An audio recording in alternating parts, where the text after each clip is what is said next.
क्या mummy papa अपने ही हाथों से अपने बच्चों की जान ले सकते हैं?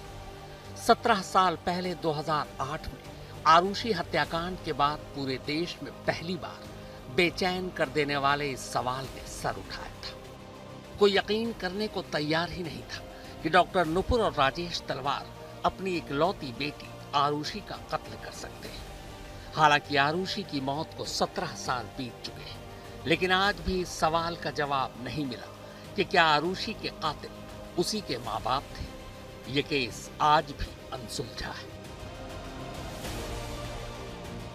लेकिन 17 साल बाद 25 साल की राधिका यादव की शक्ल में इस सवाल का जवाब मिल गया कि हाँ, मम्मी पापा अपने हाथों से अपने बच्चों का खून कर सकते हैं। राधिका यादव के कत्ल के बाद गुरुग्राम पुलिस ने फिलहाल सिर्फ एक शख्स को गिरफ्तार किया है। राधिका के कत्ल के इल्जाम में गिरफ्तार यह शख्स कोई और नहीं, राधिका के अपने पापा हैं। दीपक यादव के भाई एफआईआर और गुरुग्राम पुलिस की बातों पर यकीन करें तो खुद दीपक यादव ने यह कबूल किया है कि उसी ने अपने हाथों से अपनी बेटी राधिका पर अपने लाइसेंसी रिवॉल्वर से 5 राउंड गोलियां चलाई थी, जिनमें से 3 राधिका को लगी। हालांकि रिवॉल्वर में 6 गोली थी, लेकिन एफआईआर के मुताबिक 6ठी गोली पिस्टल के चैम्बर में ही मौजूद मिली। मेरा नाम अजय यादव है और मैं राधिका यादव का टेनिस कोच रह चुका हूँ। 2020 मिड से लेके 2022 स्टार्टिंग तक वो मेरे साथ थी और मैं राधिका के परिवार को बहुत अच्छे से जानता हूँ, क्योंकि हमने बहुत टाइम साथ में स्पेंड किया है। ड्यूरिंग द ट्रेनिंग 3 से 4 घंटे हम रोजाना एक साथ टाइम स्पेंड करते थे, मॉर्निंग और इवनिंग में। और राधिका बहुत पैशनेट थी टेनिस को लेके। ऐसा नहीं है कि उसके घर वाले नहीं थे, उसके घर वाले इक्वलेंट थे और वो भी बहुत ज़्यादा पैशनेट थे उसकी टेनिस को लेके। उसको टेनिस प्लेयर बनाना चाहते थे अच्छे लेवल का। उसके लिए उसके पापा ने भी कम हार्डवर्क नहीं किया, जितना वो हार्डवर्क करती थी उतने उसके पेरेंट्स भी करते थे। हर कोई ये जानना चाहता है कि आखिर एक बाप ने अपनी बेटी का कत्ल क्यों किया, वो भी उस बाप ने जो अपनी बेटी से बेपनाह प्यार करता था, जिसके करियर के लिए उसने अपना सब कुछ न्यौछावर कर डाला था। तो एफआईआर में लिखी कहानी से बाहर निकलकर पहले इस व्हाट्सएप चैट को पढ़ते हैं। यह व्हाट्सएप चैट राधिका और उसके एक पूर्व कोच के बीच बातचीत का है। अजय यादव नाम के इस कोच ने कोरोना काल के दौरान 2020 से 2022 के दौरान करीब 2 साल तक राधिका को कोचिंग दी थी। इस चैट में राधिका एक जगह साफ साफ लिखती है कि वो कुछ वक्त के लिए खुलकर जीना चाहती है, लेकिन इधर यानी घर में काफी रिस्ट्रिक्शन है। चैट के हिसाब से राधिका कुछ वक्त के लिए देश से बाहर जाना चाहती थी, लेकिन उसके घर वालों ने इसकी इजाजत नहीं दी। तो रिसेंटली 2024 अक्टूबर नवंबर के आसपास में उसका मेरे पास मैसेज भी आया था। उसने बोला भी मुझे कि भैया मुझे इंडिया से बाहर जाना है, मुझे निकलना है, मैं बहुत फ्रस्ट्रेटेड हूँ, मैं बहुत थक गई हूँ, यहाँ पर बहुत रिस्ट्रिक्शंस हैं, मेरे से नहीं रहा जा रहा है इधर। तो मेरी काफ़ी देर उससे फ़ोन पे बात हुई। तो मैंने उससे पूछा कि क्या चाहते हो। कहती मुझे दुबई आना है या ऑस्ट्रेलिया, चाइना, कहीं पे भी मेरा कुछ करवा दो अगर कोई लिंक्स है। तो फिर मैंने चाइना में बात करके उसका पूरा ऑलमोस्ट हो भी गया था, सेटअप भी हो गया था। मगर बाद में कुछ कारणों के कारण उसने मुझे बताया, मैंने उससे पूछा क्या बात हुई। तो उसने मुझे बोला कि पहले तो उसने मुझे बोला भैया यार कोई डिग्री का प्रॉब्लम, मेरी डिग्री नहीं आई है। मैंने कहा अच्छा। फिर उसने बोला नहीं भैया पापा भी मना कर रहे हैं, पैसा भी कम है। राधिका के कत्ल की वजह को लेकर सोशल मीडिया पर एक दूसरी कहानी भी चल रही है। उस कहानी के तार इस वीडियो से जोड़े जा रहे हैं। असल में ये एक म्यूजिक एल्बम है जिसमें राधिका ने काम किया था। कहा जा रहा है कि इस म्यूजिक एल्बम की वजह से राधिका के पिता के गांव वाले उन्हें ताना मारते थे। राधिका के पिता दीपक यादव का गांव वजीराबाद में है, लेकिन ये वजह गले नहीं उतरती। उसकी वजह यह है कि एक तो ये म्यूजिक एल्बम 1 साल से भी ज्यादा पुराना है, दूसरा इस म्यूजिक एल्बम में किसी भी फ्रेम में राधिका इस तरह नजर नहीं आती जिससे कोई उसे या उसके परिवार वालों को ताना दे।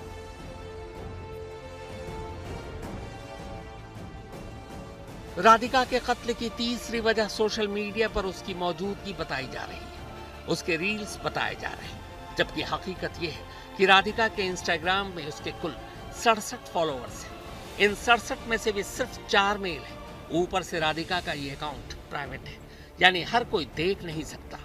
तो फिर एक प्राइवेट अकाउंट जिसे सब देख ही नहीं सकते, उसे देखकर गांव वाले कैसे राधिका के पिता को ताना मार सकते हैं? सबसे बड़ी बात यह कि आज के दौर के हिसाब से जिस तरह लोग रील के नशे में जी रहे हैं, राधिका की सोशल मीडिया पर मौजूदगी उस हिसाब से बेहद कम थी। कोई कह रहा है कि यार वो रील के चक्कर में मार दिया। दूसरी बात जब आई कि रील की है, तो जब मैं उसका इंस्टाग्राम देखता हूँ तो उसमें 6 पोस्ट हैं गिन के, और 70 लोगों को फॉलो करती, 70 उसको फॉलो करते हैं जो उसके नोनी है, जिनको वो पर्सनली जानती है। और मेरी और राधिका की बॉन्डिंग बहुत अच्छी थी, क्योंकि वो मुझे सर नहीं कह के बुलाती थी, मुझे अपना भाई मानती थी, तो मेरे को भैया कह के बुलाती थी। तो हमारी बॉन्डिंग ऐसी थी, मुझे चीज़ें शेयर भी कर लेती थी। राधिका के कत्ल को लेकर एक चौथी थ्योरी भी परोसी जा रही है। ये चौथी थ्योरी ये है कि राधिका का घर राधिका के पैसों से चलता था। इस बात को लेकर दीपक यादव के गांव वाले बेटी की कमाई खाने का दीपक यादव को ताना देते थे। ये थ्योरी भी सच नहीं। राधिका एक पेशेवर टेनिस प्लेयर जरूर थी, लेकिन उसकी रैंकिंग और करियर इतना बड़ा नहीं था कि वो ठीक ठाक पैसे कमा पाती। फिर 2 साल पहले कंधे में चोट लगने की वजह से उसने टेनिस कोर्ट से खुद को अलग कर लिया था, एक प्लेयर के तौर पर। इसके बाद इसी साल मई में राधिका के पिता दीपक यादव ने गुरुग्राम में राधिका के लिए एक टेनिस एकेडमी खोली। इससे पहले राधिका गुरुग्राम में ही एक दूसरी टेनिस एकेडमी में कोचिंग दिया करती थी। ये बताओ, राधिका कहाँ काम करती थी? पहले यहाँ करती थी, हाँ। अब पहले यहाँ करती थी, अब छोड़ दिया यहाँ से। तो राधिका यहाँ कितने बजे आती थी खेलने? यहाँ पहले आती थी, सुबह भी आती थी 6 बजे से लेके अच्छा। 9-8 बजे तक। कभी बातचीत हुई थी? तो मिले थे कभी? हाँ, कैसी थी? मैम अच्छी थी और उनके पिताश्री भी अच्छे थे। कितने बच्चे आते थे खेलने? खेलने खेलने आते थे, बहुत सारे आते थे, 20-22। ये उनके पिता क्या कभी आके नाराज होते थे? नहीं। अब सवाल यह है कि जिस दीपक यादव ने पहले अपनी बेटी की टेनिस में करियर बनाने और फिर उसके घायल हो जाने के बाद उसी बेटी के लिए टेनिस कोचिंग एकेडमी खोलने पर बचपन से लेकर अब तक 2.5 करोड़ रुपए से भी ज्यादा खर्च कर दिए, वो पिता अपनी बेटी की कमाई कैसे खा रहा था? एकेडमी खुले भी अभी मुश्किल से 2 महीने हुए हैं, और ऐसा भी नहीं कि एकेडमी में बहुत बच्चे आ रहे थे।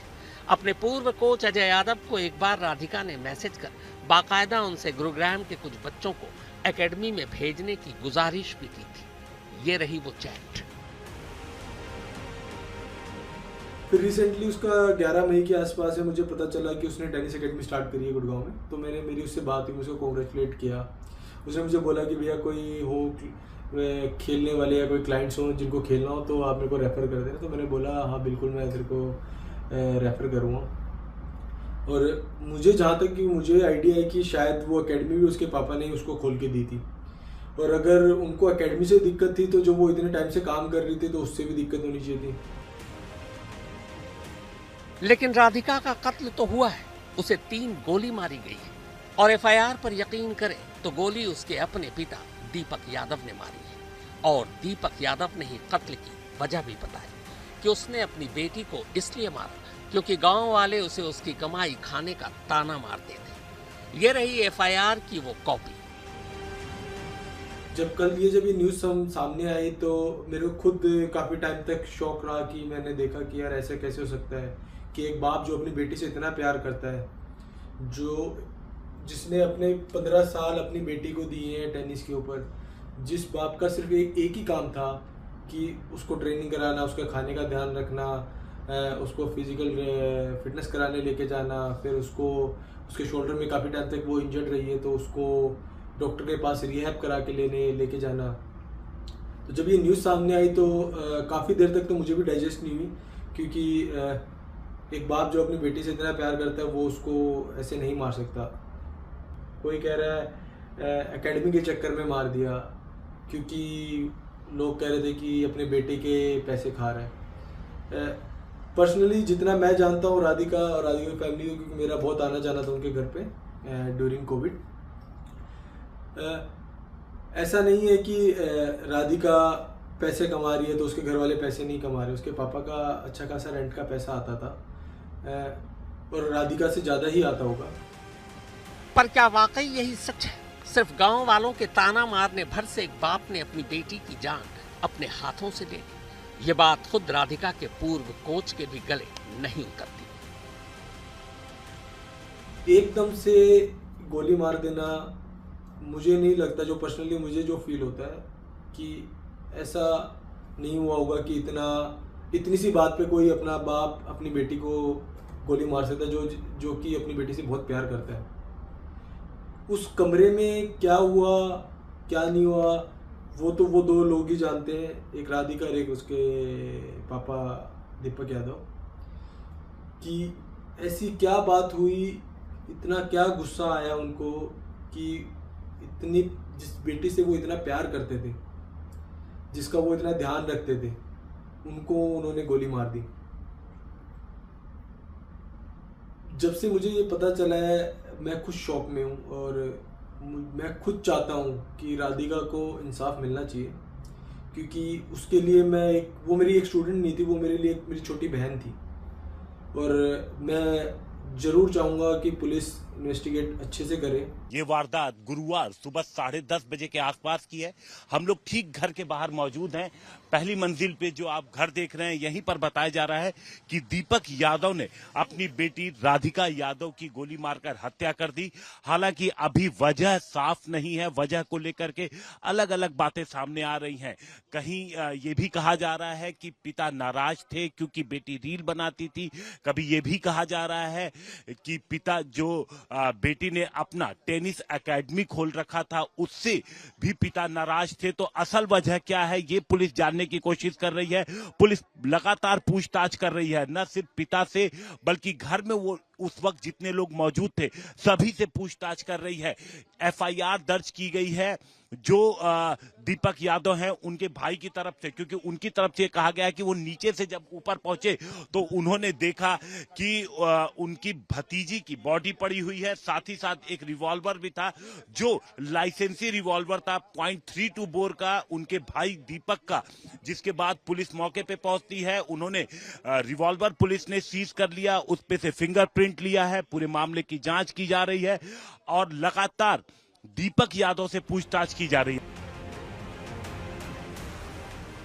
अब सवाल यह है कि फिर आखिर राधिका के कत्ल की वजह क्या है? तो सबसे पहले राधिका के कत्ल की कहानी जान लेते हैं। कहानी एफआईआर की जुबान। ये गुरुग्राम का पौष सुशांत लोक इलाका है। इसी सुशांत लोक 2 सेक्टर 57 की इस 3 मंजिला कोठी में राधिका और उसका परिवार रहा करता था। ग्राउंड फ्लोर पर राधिका के चाचा यानी दीपक के छोटे भाई कुलदीप यादव अपनी पत्नी और एक बेटे के साथ रहते हैं। फर्स्ट फ्लोर पर दीपक यादव, उनकी पत्नी, बेटा धीरज यादव और छोटी बेटी राधिका यादव रहा करते थे। 10 जुलाई की सुबह करीब 10:30 बजे कुलदीप यादव को एक धमाके की आवाज सुनाई दी। वो भागकर ऊपर गए तो देखा कि उनकी भतीजी राधिका किचन में फर्श पर खून से लथपथ पड़ी है। ड्राइंग रूम में एक रिवॉल्वर पड़ा है। ये लाइसेंसी रिवॉल्वर दीपक यादव के नाम है। बाद में कुलदीप यादव अपने बेटे के साथ राधिका को गाड़ी में डालकर नजदीक के एशिया मोरिंगो अस्पताल ले गए, लेकिन वहां डॉक्टरों ने राधिका को मुर्दा करार दिया। इसके बाद अस्पताल से ही पहली बार पुलिस को फोन किया जाता है। फिर पुलिस मौका वारदात पर पहुंचती है। फर्स्ट फ्लोर पर वारदात के वक्त घर में कुल 3 लोग थे। राधिका, उसके पापा दीपक यादव और मम्मी मंजू यादव। मंजू को बुखार था और वो दूसरे कमरे में लेटी हुई थी। दीपक यादव का बेटा तब घर में मौजूद नहीं था, वो प्रॉपर्टी के किसी काम से बाहर गया हुआ था। दीपक के भाई कुलदीप ने पुलिस को बताया कि मुझे ऐसा लगता है कि मेरे भाई दीपक ने ही राधिका को गोली मारी। हालांकि उन्हें ये समझ नहीं आ रहा है कि दीपक ने ऐसा क्यों किया, क्योंकि घर में ऐसी कोई परेशानी भी नहीं थी। बाद में मौके पर फॉरेंसिक टीम भी पहुंची और रिवॉल्वर को अपने कब्जे में लिया। किचन से पुलिस को कुल 5 खोखे मिले, यानी रिवॉल्वर से 5 गोली चली थी। 6ठी गोली यानी जिंदा कारतूस रिवॉल्वर के चैम्बर में मौजूद था। हमारे को आज 11:30 बजे इंटीमेशन मिली थी मरिंगो हॉस्पिटल से। भाई एक लड़की राधिका है, उसकी उम्र 25 साल है और उसके 3 गोली लगी हुई है। जो इंटीमेशन के आधार पर हम मरिंगा हॉस्पिटल में वहाँ पहुँचे तो वहाँ उसका जो ताऊ जी थे परिवार में, वो मिले थे। उन्होंने हमारे को कोई संतोषजनक जवाब नहीं दिया। और उसके बाद में हम यहाँ स्पोर्ट्स पे आए मौके पे, और मौके पे अभी पता चला अभी यहाँ कोई इनके परिवार में इसके पिताजी ने ही इसके लड़के को गोली मारी है। तो अभी जो ये जांच का विषय है, तो जांच चल रही है। अभी स्पष्ट नहीं आया भाई किस कारण ये गोली मारी है। अच्छा, शुरुआती जो तफ्तीश है उसमें क्या कुछ निकल गया है? किस बात को लेकर विवाद था कि पिता को अपनी पुत्री की हत्या करने पर मजबूर होना पड़ा? लड़की प्लेयर थी और कोचिंग देती थी, लेकिन हत्या का भी है ना गहराई से हमने पूछताछ करी नहीं है।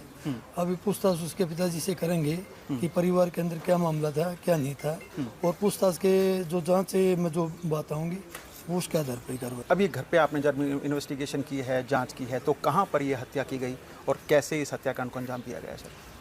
ये जो हमारे पास तो इंटीमेशन मरिंगा हॉस्पिटल से आई थी, लेकिन जो घटना स्थल है वो फर्स्ट फ्लोर की है, इसी मकान की। कितने बजे की घटना है सर ये घटना होंगी कोई 10:30 बजे के आसपास की। अच्छा सर, आपने हत्यारोपी से पूछताछ भी की, क्या कुछ शुरुआती इन्वेस्टिगेशन में आपको अभी तक कबूल किया उन्होंने? अभी तो कुछ बता नहीं रहे, लेकिन थोड़ा पूछताछ करेंगे। पुलिस ने दीपक यादव से शुरुआती पूछताछ घर के अंदर ही की। एफआईआर के मुताबिक इस पूछताछ में दीपक ने बताया कि उनकी बेटी टेनिस की प्लेयर है और नेशनल तक खेली है। उसने कई ट्रॉफी भी जीती, पर कुछ वक्त पहले राधिका के कंधे में चोट लग गई, जिसकी वजह से अब वो टेनिस नहीं खेल पा रही थी। इसी के बाद उसने अपनी एकेडमी खोल ली और बच्चों को कोचिंग देने लगी। एफआईआर में राधिका के कत्ल की वजह पूछने पर दीपक यादव कहता है कि जब मैं गांव में दूध लेने के लिए वजीराबाद जाता तो लोग मुझे कहते थे कि आप लड़की की कमाई खाते हो, जिससे मैं काफी परेशान था। वो लोग मेरी लड़की के चरित्र पर भी उंगली उठाते। तब मैंने राधिका से कहा कि तुम टेनिस एकेडमी बंद कर दो, लेकिन राधिका ने ऐसा करने से मना कर दिया।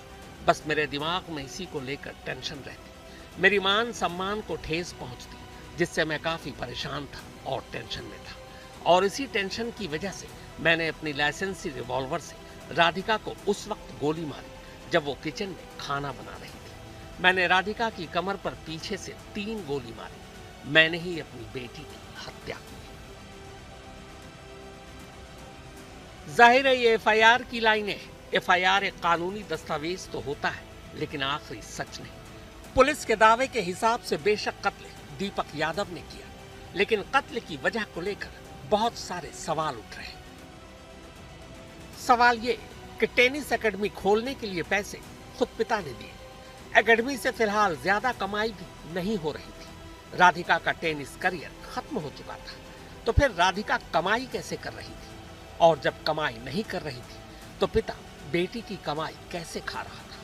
टेनिस के खेल में अमूमन प्लेयर छोटे कपड़े पहनते हैं। राधिका भी खेल के दौरान छोटे कपड़े पहनती थी, तो फिर राधिका के म्यूजिक एल्बम या रील पर उंगली कैसे उठाई जा सकती है? वैसे भी राधिका की किसी रील या एल्बम में कभी कोई अश्लीलता नजर नहीं आई, तो फिर दीपक यादव ने अपनी बेटी का कत्ल क्यों किया? राधिका बहुत पैशनेट थी टेनिस को लेके।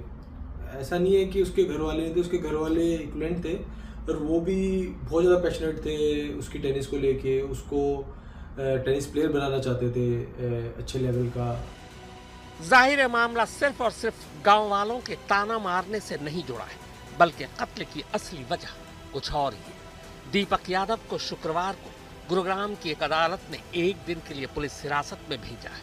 उम्मीद की जानी चाहिए कि अगले 24 घंटों में कत्ल की असली वजह पुलिस सामने ले आएगी। नीरज वशिष्ठ के साथ हिमांशु मिश्रा, गुरुग्राम, आज तक। जिस बाप ने अपनी जिंदगी के 15 साल अपनी बेटी के करियर के लिए झोंक दिए, जो बाप अपनी बेटी के हर टूर्नामेंट में उसके साथ सफर करता था, जिस बाप के लिए जिसकी जिंदगी ही उसकी बेटी थी, वही बाप अपनी ही बेटी को 5 गोलियां कैसे मार सकता है? बाकी छोड़िए, खुद राधिका के रिश्तेदारों को इसकी वजह नहीं मालूम। हम इस वक्त राधिका के घर के बाहर मौजूद हैं, जहां पर उनके परिवार से तमाम लोग यहां पर आए हैं सांत्वना देने के लिए, बातचीत करने के लिए। हमसे बात करें राजकुमार जी, जो दीपक जी उनके मौसी के बेटे हैं। और सर, जब आपको इस बारे में पता चला तो पहला जो थॉट था आपके जहन में वो क्या था? शौक थे हम, ये क्या हुआ, कुछ नहीं सूझ रहा। उसके बाद से क्या ये कैसे हुआ, क्या हुआ, हंसता खेलता परिवार एकदम से। जैसे मैं पूछ रही थी कैसा व्यवहार था दीपक जी का, और कुछ किसी तरीके का तनाव था क्या उनको जीवन में? नहीं, मुझे तो आना जाना तो कम ही होता था, क्योंकि हमारा दूर है गांव, तो ब्याह शादियों में आना जाना होता है, फंक्शनों में। अभी 4 रोज पहले मैं आया था, मेरे मौसा जी को ब्रेन स्ट्रोक हुआ है अभी कुछ 1-2 महीने से, तो बिस्तर पे हैं, पैरालाइज हुआ उनको। तो उनका हालचाल लेने हम आए थे भी 4 रोज पहले। तो तब भी हमें कुछ ऐसा लगा ही नहीं कि ये 2 दिन बाद ये हादसा हो जाएगा, ये काम हो जाएगा। दीपक भी हमारे साथ बैठा हुआ था, तो कुछ मेरी मदर भी मेरे साथ थी, मेरे फादर भी साथ थे, तो कोई ऐसी बात ही नहीं लगी। अब जब आप ये सब सुन रहे हैं और तमाम बातें हो रही हैं कि राधिका टेनिस नहीं खेलना चाहती थी, कैसी टेनिस प्लेयर थी? आपने सुना उनके बारे में, परिवार में चर्चित होंगी। टेनिस प्लेयर अच्छी थी, क्योंकि मेडल भी उनको मिले हैं कुछ, तो और उनके फादर ने उनको काफी सपोर्ट किया है। दीपक ही साथ लेके जाया करता उसको ट्रेनिंग पे, ट्रेनिंग दिलाने आना जाना साथ करता था, तो चाहते थे वो भाई बड़ी टेनिस प्लेयर बने। अब पीछे पता चला था उसको कंधे में चोट लग गई थी 1.5-2 साल पहले, इसलिए उसने अब वो खेलना छोड़ दिया था। स्पोर्ट्स इंजरी हुई थी उनको? हाँ, ऐसा ही कुछ बता रहे हैं जी। तो स्पोर्ट्स इंजरी को लेकर दीपक जी परेशान थे क्या हताश थे कि कुछ गेम में प्रॉब्लम ना आ जाए? ये 1.5 साल पहले की बात है ये तो, लेकिन अभी जब हमें इस बारे में ज्यादा बात नहीं हुई। बस उस टाइम हमें ये पता भी तभी चला कि वो एकेडमी में चला रही है और कोचिंग दे रही है। हमने 4 दिन पहले आए थे, तब हमने उनसे पूछा तो बच्चे क्या कर रहे हैं, बिटिया क्या, बेटा क्या, तब उन्होंने बताया था कि बिटिया एकेडमी में कोचिंग दे रही है। तो उन्होंने खुद ही बताया, तो उन्होंने तब ये बात हमारी ऐसी, उन्होंने कुछ नहीं कहा कि भाई मुझे ऑब्जेक्शन है या क्या है। तो उन्होंने नहीं कहा? नहीं कहा। सोशल मीडिया पर भी कई बातें कही जा रही, सोशल मीडिया पे रील बनाती थी, क्या रील बनाना पसंद नहीं था उनको? या ये रील के बारे में भी मैंने तो मीडिया में ही आज सवेरे टीवी पे ही देखा है कि वो रील भी, पता ही तब चला है, नहीं तो उस दिन भी इस बारे में कोई बात नहीं हुई। पता ही नहीं था मैं रील भी बनाती, बच्चे बना लेते रील तो आम बात है, हर फैमिली में हर घर में बनाते हैं। तो प्लेइंग के बारे में बताइए, टेनिस के बारे में। बहुत अच्छी इंटरनेशनल तक खेल के आई है, नेशनल लेवल पे भी, और बहुत अच्छी प्लेयर थी। खेलना क्यों बंद कर दिया उन्होंने? 1-1.5 साल पहले ना ये हाथ में चोट आ गई थी, हाथ में ना, उसके बाद उसने खेलना बंद कर दिया था। तो इससे दीपक जी की सोच में कुछ बदलाव आया था कि देखिए, पेरेंट्स हमेशा थोड़ा सा चिंतित रहते हैं बच्चों के फ्यूचर के बारे में। तो जब उनको चोट आई थी, क्या उन्होंने सोचा कि अब मेरी बेटी कैसे खेलेगी या क्या होगा? नहीं, वो तो कोई ऐसी बात नहीं थी, उनके पास कोई कैरियर यही नहीं था कि गेम ही हो। ठीक है, उनके पास हर तरह से संसाधन थे, बाकी ऐसी कोई बात नहीं थी कि भाई सिर्फ टेनिस के लिए ही उनको तैयार किया था। बाकी ठीक है, उनका शौक था, परिवार का भी था, बाकी ऐसा कुछ नहीं था कि जो उसे परेशान